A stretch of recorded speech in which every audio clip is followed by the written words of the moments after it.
समाजवादी परिवार में सिंबल की लड़ाई पर चुनाव आयोग ने फैसला सुरक्षित रखा है। करीब 4 घंटे तक चली सुनवाई के दौरान आयोग ने मुलायम और अखिलेश खेमे का अलग अलग पक्ष सुना। उसके बाद मामले पर फैसला सुरक्षित रख लिया। आपको बताएं कि समाजवादी पार्टी में सिंबल का झगड़ा चुनाव आयोग में है। अखिलेश खेमे के बाद मुलायम खेमे ने चुनाव आयोग के सामने अपना पक्ष रखा। चुनाव आयोग दोनों खेमों में से किसी एक को साइकिल का चुनाव चिन्ह देगा या फिर उसे फ्रीज करेगा।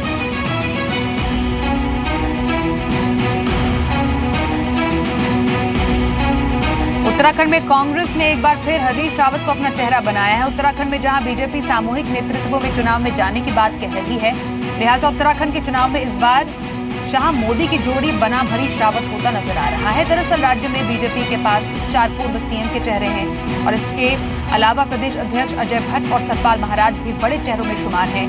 ऐसे में किसी एक नाम को आगे करने से खेमे बंदी का डर है।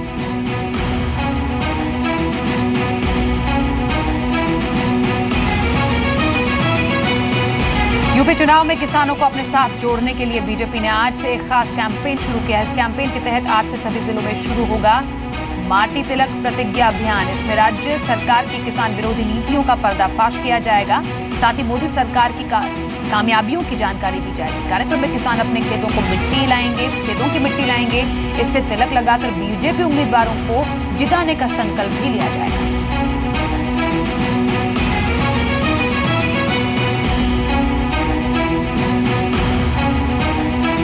दिल्ली में उपराज्यपाल और केजरीवाल सरकार के बीच अधिकार की पुरानी जंग अब भी जारी है। हाल ही में उपराज्यपाल बने अनिल बैजल ने आप सरकार की दिल्ली परिवहन निगम बसों के किराए में कटौती की फाइल लौटा दी है। बैजल के उपराज्यपाल बनने के बाद पहला मौका है जब केजरीवाल सरकार के फैसले पर मोहर नहीं लगी है। दिल्ली सरकार ने उपराज्यपाल को डीटीसी बसों के किराए 75% तक घटाने का प्रस्ताव दिया था। दिल्ली सरकार ने प्रस्ताव दिया था कि एसी बसों का किराया 10 रुपए और नॉन एसी बसों का किराया 5 रुपए किया जाए।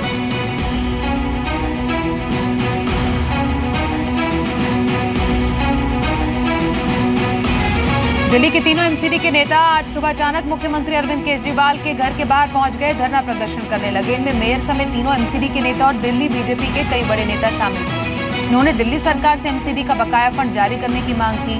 कहा केजरीवाल इस मामले पर राजनीति करना बंद करें।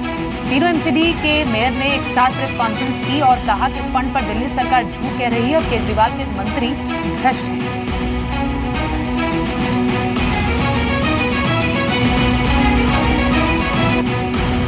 बड़े अफसरों की मनमानी और खराब सुविधाओं को लेकर पिछले कुछ दिनों में बीएसएफ और सीआरपीएफ के जवानों की शिकायत के बाद सेना का एक जवान का वीडियो भी सामने आया है। वीडियो में लांस नायक यज्ञ प्रताप ने अपने बड़े अफसरों पर खुद को प्रताड़ित करने का आरोप लगाया है। जवान का वीडियो वायरल होने के बाद आर्मी चीफ ने कहा कि जवान सोशल मीडिया में शिकायत नहीं डालें। उन्होंने भरोसा दिलाया कि सभी मुख्यालयों पर शिकायत पेटी होगी जहां सिपाही अपनी शिकायत डाल सकते हैं।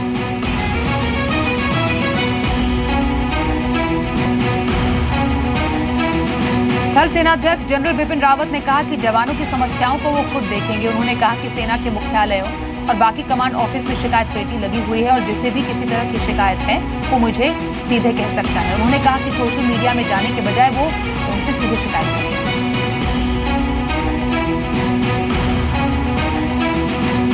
सेना प्रमुख जनरल बिपिन रावत ने आज अपनी पहली प्रेस कॉन्फ्रेंस में पाकिस्तान को उसके नापाक मंसूबों को लेकर चेतावनी दी है। जनरल रावत ने साफ साफ कह दिया कि अगर सीजफायर उल्लंघन में कमी नहीं आई तो सर्जिकल स्ट्राइक जैसे कदम उठा सकते हैं।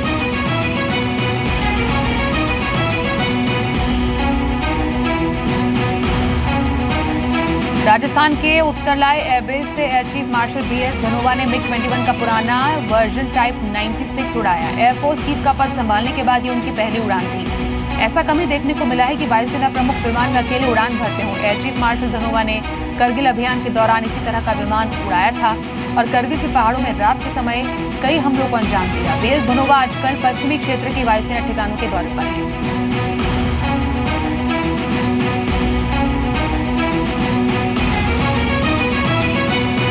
14 जनवरी को कोलकाता में होने वाली आरएसएस की रैली को कलकत्ता हाईकोर्ट ने अनुमति दे दी है। आरएसएस के सरसंघ चालक मोहन भागवत कल रैली को संबोधित करेंगे। कोलकाता के ब्रिगेड परेड ग्राउंड में मोहन भागवत की रैली होनी है। कलकत्ता हाईकोर्ट ने कोलकाता पुलिस को आदेश देते हुए कहा कि मोहन भागवत की रैली को मंजूरी दी जाए। पहले कोलकाता पुलिस ने आरएसएस की रैली को इजाजत नहीं दी थी। कोलकाता पुलिस के खिलाफ आरएसएस ने कलकत्ता हाईकोर्ट में अपील कर दी थी।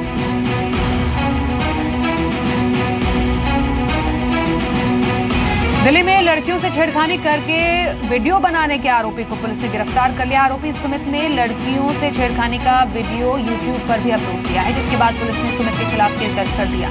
सुमित ने छेड़छाड़ का ये वीडियो दिल्ली के कनॉट प्लेस इलाके में बनाया था। सुमित ने video the crazy Sumit YouTube channel पर funniest Indian YouTube prank of 2017 के नाम से अपलोड किया था।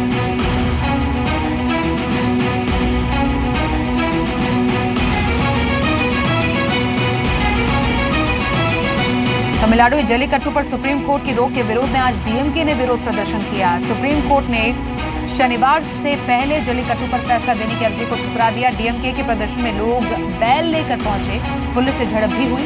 प्रदर्शन में पार्टी के अध्यक्ष एमके स्टालिन और कनिमोरी भी शामिल हुए। मामले पर राज्यसभा सांसद सुब्रमण्यम स्वामी ने कहा कि प्रदर्शन कर रहे लोगों को सुप्रीम कोर्ट पर भरोसा करना चाहिए और फैसले का शांतिपूर्वक इंतजार करना चाहिए।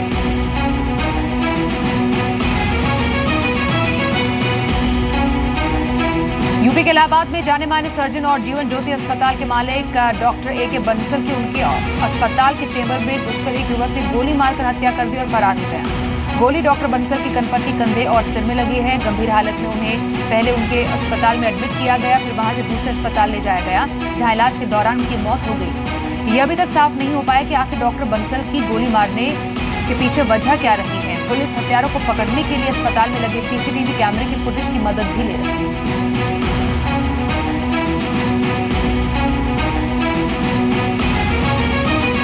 उत्तर प्रदेश में चुनाव के दौरान अवैध हथियारों का कारोबार बढ़ गया है। आज मेरठ पुलिस ने एक अवैध हथियार फैक्ट्री पर छापा मारकर 2 आरोपियों को पकड़ लिया। पुलिस ने मौके से भारी संख्या में हथियार बरामद किए, साथ ही हथियार बनाने के उपकरण भी जब्त कर लिए।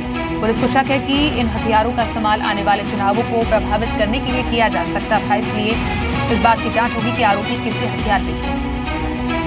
उत्तर भारत में अचानक आए मौसम में बदलाव से ठंड काफी बढ़ गई है। सभी शहर ठंड की चपेट में है। जम्मू कश्मीर के लेह और लद्दाख इलाके में रात में तापमान 0 से -17.7 डिग्री नीचे चला गया। श्रीनगर में डल झील का काफी हिस्सा जम गया है। हिमाचल प्रदेश के शिमला में भारी बर्फबारी के चलते ज्यादातर इलाकों में बिजली के तार टूट चुके हैं। 7 दिनों से शिमला के कई इलाकों में बिजली नहीं है और गिरते तापमान की वजह से टंकियों में पानी जम चुका है।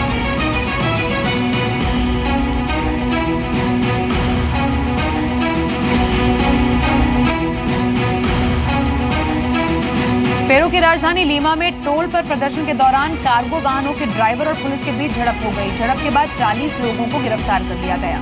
ज्यादा टोल टैक्स वसूलने को लेकर पेरू में पिछले कई हफ्तों से प्रदर्शन हो रहे हैं। पुलिस ने प्रदर्शनकारियों को काबू में करने के लिए टीयर गैस के गोले छोड़े। साथ ही प्रदर्शन को रोकने के लिए प्रशासन ने 30 दिन तक टोल न भरने की सलाह दी। भरने की राहत भी दी है, लेकिन लोग चाहते हैं कि टोल टैक्स हमेशा के लिए खत्म कर दिया जाए।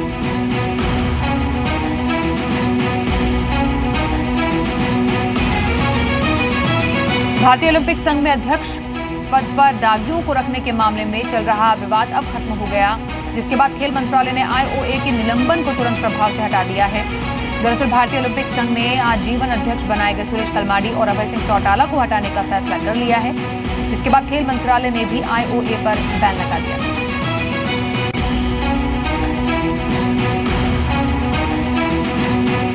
शाहरुख और सलमान खान के फैंस के लिए एक गुड न्यूज है, क्योंकि एक बार फिर दोनों की जोड़ी साथ नजर आने जा रही है। फिल्मी पर्दे पर 10 साल बाद फिर साथ में दिखाई दे सकते हैं सलमान और शाहरुख। खबरों के मुताबिक सलमान की ट्यूबलाइट फिल्म में शाहरुख गेस्ट अपीयरेंस करेंगे। शाहरुख और सलमान के फैंस को अपने करण अर्जुन का बेसब्री से इंतजार है।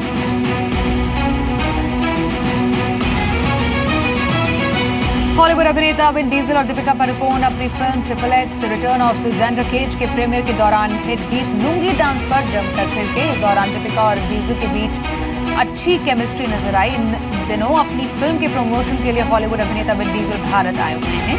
इस दौरान विन डीजल ने कहा कि उन्हें इस बात पर सम्मान महसूस हो रहा है कि फिल्म का प्रीमियर पहले भारत में लॉन्च हुआ है।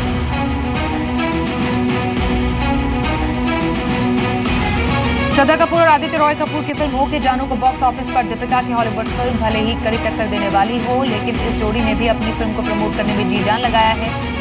कल मुंबई में फिल्म ओके जानू की स्पेशल स्क्रीनिंग रखी गई, जिसमें करण जौहर, शबाना आजमी, मुकेश भट्ट, गोविंदा, जैकी श्रॉफ जैसे कई सेलेब्स नजर आए। फिल्म बॉक्स ऑफिस पर रिलीज हो चुकी है। उम्मीद की जा रही है कि इन सेलेब्स की ही तरह दर्शक भी इस फिल्म को ढेर सारा प्यार देंगे।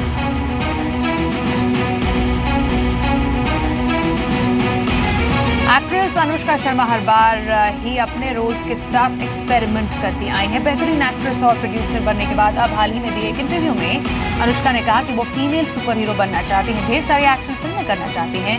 दरअसल खबरें आ रही थी कि अनुष्का को ऋतिक रोशन के ऑपोजिट फिल्म क्रिश 4 ऑफर की गई है, लेकिन अनुष्का ने ये साफ कह दिया कि फिलहाल उन्हें ऐसी किसी भी फिल्म का ऑफर नहीं मिला है।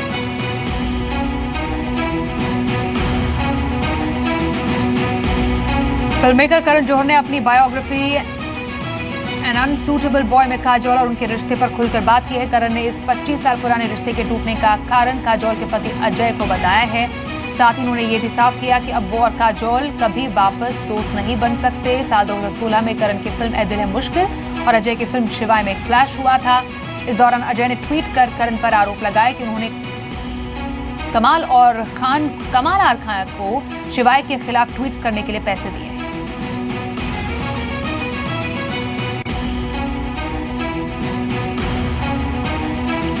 बॉलीवुड के super hero Hrithik Roshan ex wife Suzanne Khan से तलाक लेने के बाद अब दोबारा शादी नहीं करना चाहते। पहली बार अपनी पर्सनल लाइफ के बारे में बात करते हुए ऋतिक ने कहा कि फिलहाल दोबारा शादी करने के बारे में वो नहीं सोच रहे। उन्होंने कहा कि वो अपनी जिंदगी में खुश हैं। साल 2014 में ऋतिक रोशन और सुजैन का तलाक हो गया था।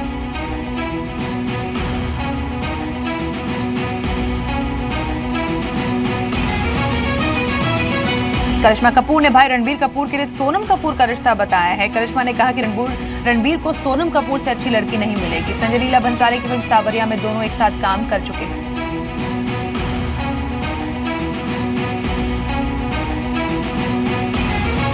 फास्ट 50 में बस इतना ही, ब्रेक के लिए रुकेंगे। देखते रहिए सीरीज।